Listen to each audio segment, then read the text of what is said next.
When an incident is unfolding, stress does something sneaky to communication. It makes everyone talk faster while thinking less carefully about what their words actually do. In calm times, people can tolerate a little ambiguity because there is time to clarify, but in a crisis, ambiguity turns into confusion and confusion turns into bad decisions. Controlling the message does not mean controlling the truth or hiding information. It means making sure that what you share is accurate, consistent, and useful for the people who need to act. The audience might be leaders who must decide whether to shut down a service, staff who need to know what behavior is safe, or technical teams who must coordinate without stepping on each other. Under pressure, you cannot rely on everyone to interpret language the same way, because different roles hear the same words differently.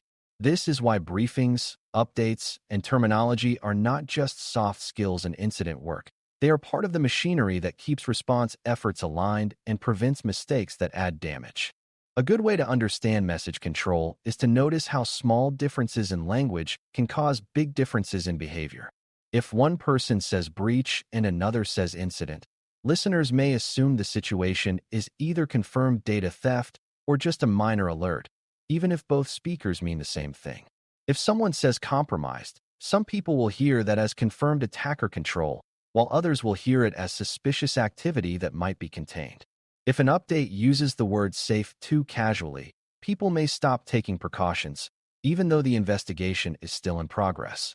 Controlling the message means choosing terms that match the evidence you actually have and using them consistently across all updates. It also means avoiding terms that are emotionally loaded or legally charged unless you truly intend those implications. For beginners, the key insight is that terminology is not decoration. It is a tool for guiding understanding when time and attention are limited. To make language consistent, you need a shared vocabulary that separates what is known from what is suspected, and you need to use it the same way every time. One useful approach is to distinguish between an event, which is something observed, and an incident, which is an event that matters enough to trigger response. You can also distinguish between impact, which is what people experience, and cause, which is why it happened, because the cause is often unknown early on. Another important distinction is between access and misuse, because evidence of access does not automatically mean evidence of harm. When teams do not use these distinctions, updates often blend them together, and the story becomes unstable as facts change. A stable story is not one that never changes. It is one that changes in a controlled way, where new facts replace old assumptions without flipping the meaning of earlier communications. Briefings are the moments where you translate a messy reality into a shared picture that people can make decisions from. A briefing should not be a stream of technical facts, because raw data overwhelms most listeners, and it should not be a motivational speech, because motivation does not replace clarity. A strong briefing answers a few essential questions with discipline. What is happening? What is the current impact? What is being done right now? What decisions are needed? And when the next update will arrive? Notice what is missing from that list. Long technical explanations, speculation about attackers, and detailed guesses about root cause. The goal is to create alignment, not to impress anyone. When you control the message in a briefing, you reduce side conversations, reduce conflicting instructions, and reduce the impulse for people to fill gaps with rumors.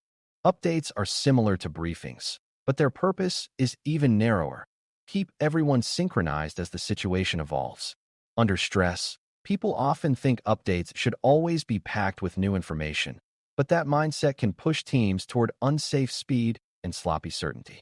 An update can be valuable even when little has changed, because it confirms that someone is watching the situation and it prevents people from creating their own stories.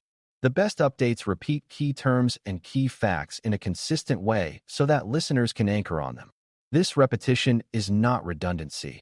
It is stability, and stability is calming in a crisis.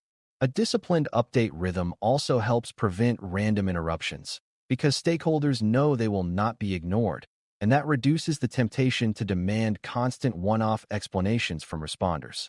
Consistency also depends on controlling who communicates and how messages are approved, because too many voices create a chorus of contradictions. In an incident, it is common for well-meaning people to speak on behalf of the organization without realizing it.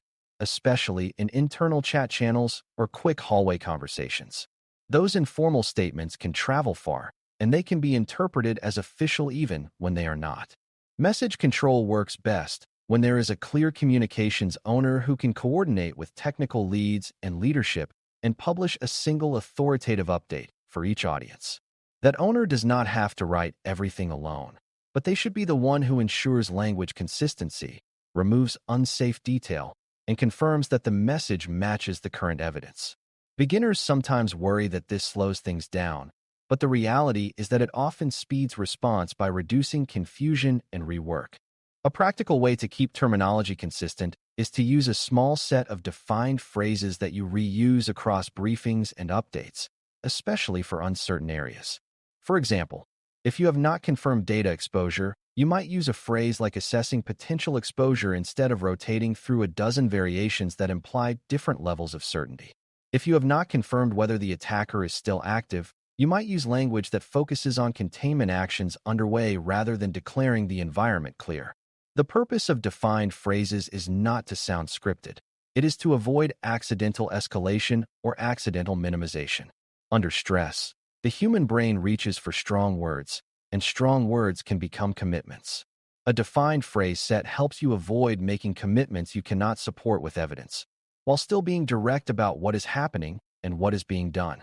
Another major part of controlling the message is keeping internal and external communication aligned without mixing them together. Internal audiences can often handle more nuance because they are part of the response and can be instructed on safe behavior. External audiences, such as customers or partners, often need a simpler message that focuses on impact and actions because detailed internal mechanics can create risk or misunderstanding. Problems happen when an internal technical statement is repeated externally without context, or when an external public statement is repeated internally and makes responders feel constrained or pressured. Message control means building parallel narratives that are consistent in meaning but tailored in detail. The internal narrative can discuss what is being investigated and what evidence exists, while the external narrative can focus on service impact, steps being taken, and how people will be informed as facts become clear. Consistency here is about meaning, not about word-for-word duplication. Controlling the message also means controlling the emotional temperature of the room, which is not the same as being soothing. Under stress, people crave certainty, and if you cannot give certainty, they may become anxious or angry. If you respond by sounding overly confident, you might calm them temporarily, but you also increase the risk of later contradiction. A better approach is to be steady and specific about process, because process is something you can be confident about even when facts are incomplete. You can confidently say what is being done, what is being prioritized, and what the next decision point is, without claiming results you do not yet have.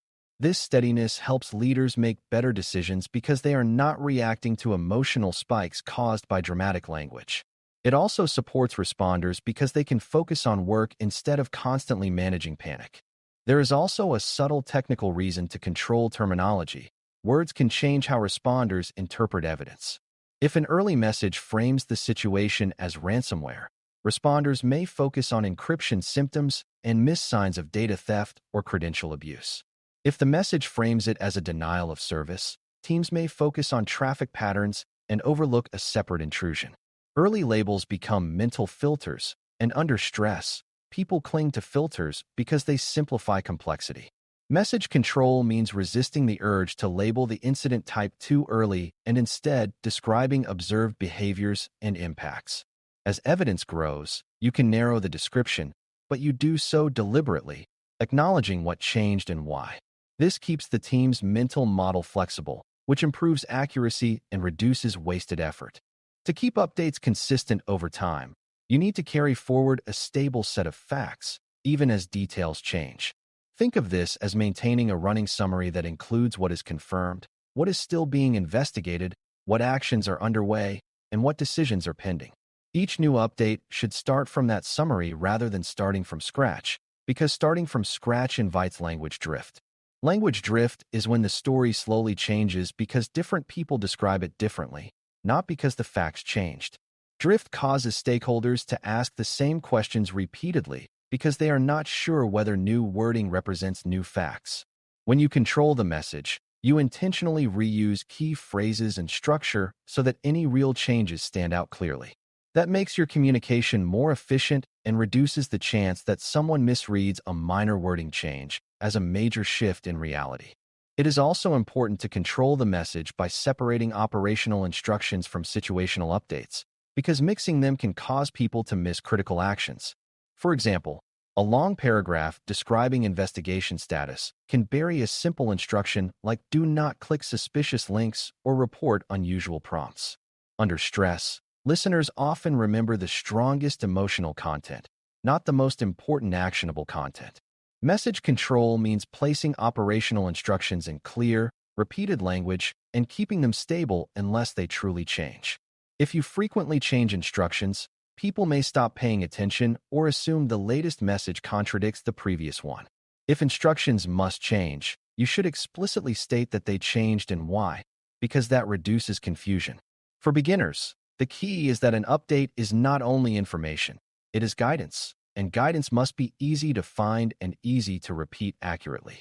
Another element that helps control the message is making sure that technical details are translated into impact language for decision-makers without losing accuracy. A technical team might say that authentication tokens are being replayed, but a leader needs to know what that means for access risk and what actions reduce that risk. Translation is not dumbing down. It is mapping a technical condition to an operational consequence. Under stress, poor translation can lead to wrong decisions, like shutting down the wrong service or ignoring a critical exposure. A good translator can say that there are signs of unauthorized account access attempts, that protections are being tightened, and that certain user actions may be required to protect access. This communicates the essence without forcing leaders to interpret low-level jargon. It also reduces the chance that leaders will repeat technical terms incorrectly in broader communications. To keep terminology consistent across a team, you can also use a simple habit. After any briefing, make sure the same short summary is what everyone repeats. If the response lead says one thing and a technical lead says another, stakeholders will choose the version they prefer, and that becomes a rumor factory. A shared summary is like a single source of narrative truth, even if the underlying investigation is complex. That summary should avoid unstable details like suspected vulnerability names or unconfirmed attacker actions. It should focus on confirmed impact, response actions, and next steps.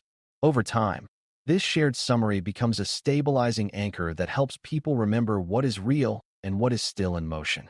The discipline here is not to polish the story. It is to keep the story coherent.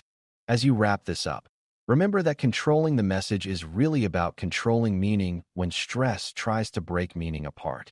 Briefings create alignment by giving a shared picture. Updates maintain alignment by reinforcing stable language and highlighting real changes, and consistent terminology prevents accidental escalation, accidental minimization, and wasted effort. This is not about being perfect with words. It is about being reliable with words, especially when uncertainty is high.